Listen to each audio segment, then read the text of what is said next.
DJ Holy Vogue. Yo! You're locked into Point 5 Creative Studios, where Africa's stories aren't just told, they're produced. News, politics, entertainment, films that move the continent. We bring the truth, the fire, the creativity. Your world, powered by African storytelling. Point 5 Creative Studios. Point 5 Creative Studios. Point 5 Creative Studios. Point 5 Creative Studios. Point 5 Creative Studios. We need to have a few facts, to get a few facts right. The first one is whether there is going to be a bill, a constitutional bill, amendment bill. And if that bill is there, what does it say? Now, I'm saying this because the Minister of Justice, in one of the interviews, implied that they could change the constitution using parliament, the way they did in the Malaba case. Now, that is very wrong. You cannot amend the constitution without going to referendum. This is because if you go to the constitution, the areas that talk about term limits are two areas. The first one is section 90 to section 95. Section 90 says the president must preserve the constitution. Section 91 says no one must serve more than 2 terms. And section 95 says a term shall be 5 years, co-terminus with the term of parliament, meaning they have to go together. The constitution doesn't end there.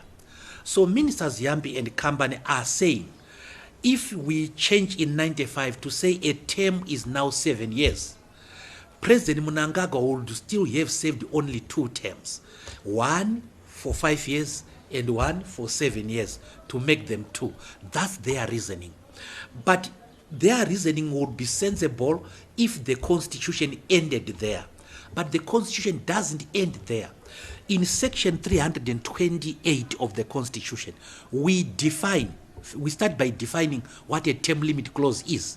And we say a term limit clause is a clause that lengthens the period of time that a person is holding office.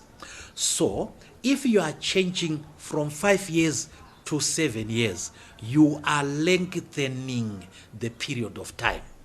And the same section goes on to say, if you are amending the Bill of Rights, you have to go to referendum. It then goes on to say that if you are amending the term limit clause, you amend it as if it was in the Bill of Rights, i.e. via referendum. And it then goes on to say that even if the people vote yes in the referendum, the extension shall not benefit the incumbent. That is section 328 subsection 7. And then it says in that section that if you want to amend me, if you want to amend that section, you amend me as if I am in the Bill of Rights, i.e. via referendum. So in this particular case, and we are anxious to see the bill, there must be provision for 2 referendums. One referendum with a simple referendum question: should we extend the term of president from 5 years to 7 years? Yes, no. Because when you are voting yes or no in the referendum, you are answering a question. You are saying no to something or yes to something. So there should be a referendum question. And the referendum question is, should we extend or not? So if the people vote yes, then there is another hurdle. There needs to be another referendum on whether the incumbent, in this case President Mnangagwa, must benefit.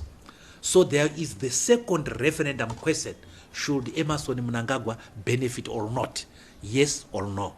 So there will be 2 referendums, and these 2 referendums cannot be within 6 months of each other in terms of the constitution, to allow a cooling off period. That was our thinking as the drafters. So a lot depends on what the bill is going to say.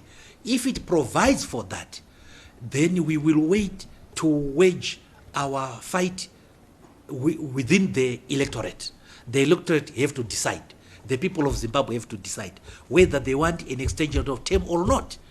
It will not be late for you to act when they act. How are you going to defend it? Well, first of all, what is important is we need to know what we are acting against. So we must see the bill. If the bill comes, we need to see it. And when we see the bill, we see whether it accords with the Constitution. Because the Constitution doesn't prevent amendments. It says amendments must be done in a particular way. Now, in the Constitution, we have a concept that we introduced, which is called the sovereignty of the people. It is the right of the people of Zimbabwe to decide whether they give a president an extension or not, and whether they particularly give this president an extension. It's up to the people of Zimbabwe. We will be at war in the figurative sense with the government or with whoever if the sovereignty of the people, the right of the people to decide is compromised. We will not accept that. But if they say we are asking for amendments, can the people of Zimbabwe decide? Then the battlefield will be the people of Zimbabwe. And that's all we want, that people of Zimbabwe must decide. But there is one thing that some people within ZANU-PF who are advocating for this have not looked at. For example, what if people vote yes in the first referendum and vote no in the second referendum? What then that means is that you have extended the term limit for someone else, for the successor, whoever it is going to be. So, as the MDC, on the facts that we have, we are against the extension of the term of the president. We think the president must serve his 2 terms and someone else takes over. But we have seen that some of your former colleagues, they are saying that 2030 agenda is just a sideshow, or there is no constitution to talk about. Well, that is specifically what Chamisa said, and I don't know what he was trying to say.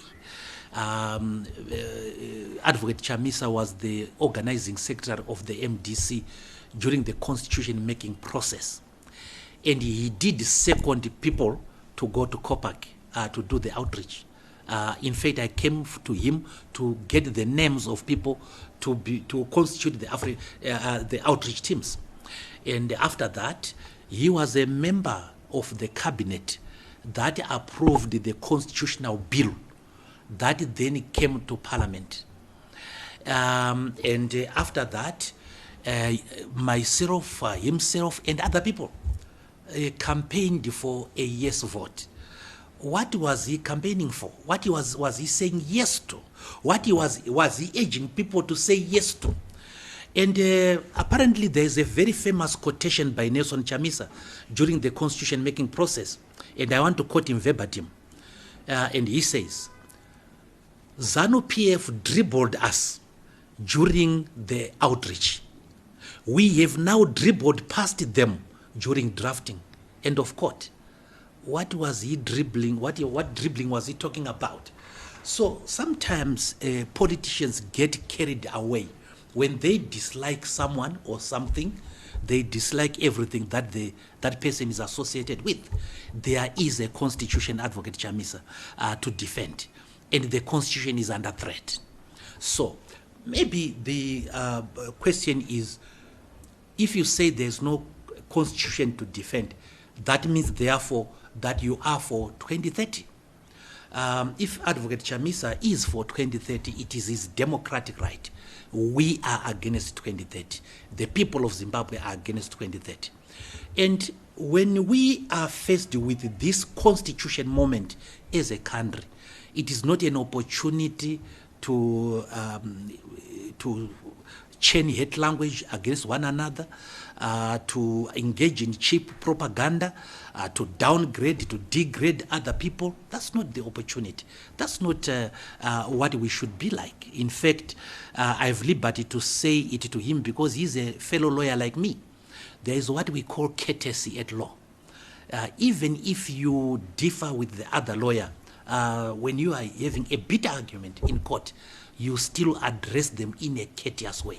So even if you differ politically with any other person, you don't describe them as vomit. You don't use degrading terms against one another. It's out of fashion. It's anachronistic. But anyway, coming to the substance, it's up to him if he wants to support 2030. After all, they supported delimitation. If they want to carry on and support ZANU-PF again in 2030, it's up to them. But we are against 2030, at least.